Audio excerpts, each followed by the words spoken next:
Seguimos con De Película, el único programa en la televisión puertorriqueña que te puede traer aquí directito a Hollywood para darte todo sobre Man of Steel. Y por supuesto, esta es la nave que trae el personaje una vez más al planeta Tierra. Y solo nosotros te podemos traer una entrevista exclusiva con el actor que lo interpreta. You're the answer, Clark.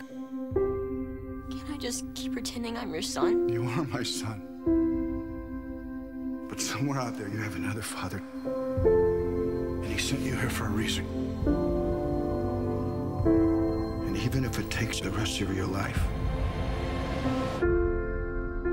you owe it to yourself to find out what that reason is.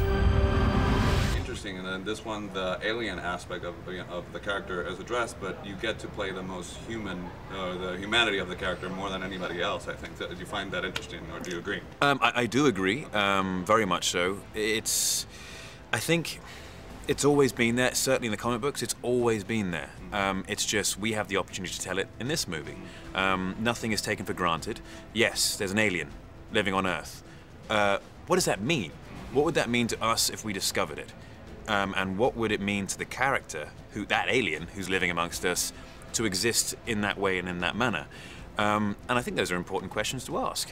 And so, aside from all the fantastical stuff that happens, all the superpowers, what really makes this interesting as a story is that we can associate with this alien because, yes, he's not subject to the human frailties of the flesh, but of the psyche, very much so. Okay, cool. I showed you the picture because out of everything, all the pressures of shouldering a movie this size, I wonder if you thought about the fact that I have 7-year-old boys, that for a whole generation of kids, you're going to be their Superman. So did that come into play at any point? I didn't use it as in my decision-making process or anything, but yes, it's certainly it's a very strong thought. I mean, when it came to playing the role, I just played the role as loyally to the comic book and to the script as I possibly could. After the fact, these things are very much considered, and you'll see adults will see me and go, "Oh, look, it's Henry Cavill, the guy who plays Superman." Yeah. Kids won't see Henry Cavill; no, they'll see Superman. And I've even got nephews of mine. Sorry, a friend's son. They all call me Uncle Henry, so I call them my nephews. But they both met me, and they knew I was Uncle Henny. And now, now you're Superman. Yeah, now I'm Superman, and they still get the Uncle Henny thing, but they think Uncle Henny is Superman. And that's the kind of remarkable thing, even though they knew me well before this happened. And it's an important issue, yeah. So the other thing, I know movie shoots are grueling, 18 hours or plus, but I wonder, what was your coolest moment wearing the suit in this shoot?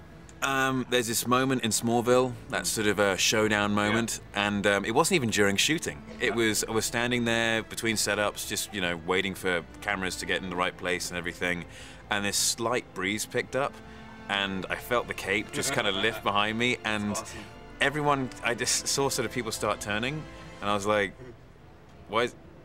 does it look as cool as I think it looks? And then someone just went like that. I was like, okay, this is a pretty cool moment. Do you think that the fact that you had gone for the role before made you sort of be more relaxed and appreciate the whole process this time around? Yes, I think so, because once you've got something, you've gone for something and not got it, you don't fear not getting it as much. And so that won't affect your performance. And yeah, so I think it made a big difference. So I know between your finished shooting and you were in Puerto Rico a little bit relaxing, so what's your favorite memory of your time there? Because that's our market. In Puerto Rico? Yeah. Favorite memory of Puerto Rico? You know what? I just love the heat out there. I know a lot of people don't like the heat. Yeah, like it, I love it, but at night time you can sit outside and it's not quite the same temperature of the day, but it's warm, and I love that. And I was sort of sitting on the beach and watching all the crabs do all their thing around the rocks, and that's the kind of stuff I love. Cool. The other thing is, we don't get to see it because he's just Clark, or Kal-El for most of the movie. But I don't think he'll be the bumbling Clark. I wonder what you think of the double identity and how would you like to play out in maybe the next film? Well, he certainly won't be the bumbling Clark because he doesn't want to draw attention to himself. And that's the way he's always lived, very much a ghost, very much in the background. It's that guy who, when you really look at the photo, you go, oh, I never really saw that guy before. It's what Lois Lane did. She started sort of spotting this guy when deliberately looking for him. But if you're not looking for him, you won't see him.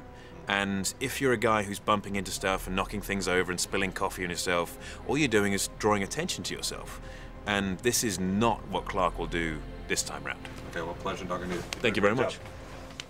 Todo lo bueno se tiene que acabar, desafortunadamente. Muchas gracias por su sintonía. Esperemos que estén súper contentos con nuestro especial de Man of Steel. Así que vayan al cine a verla. Y como siempre, que tengan un fin de semana de película. He is not one of you. To those of you who know of his location, the fate of your planet rests in your hands. To Kal-El, I say this. Surrender within 24 hours, or watch this world suffer the consequences.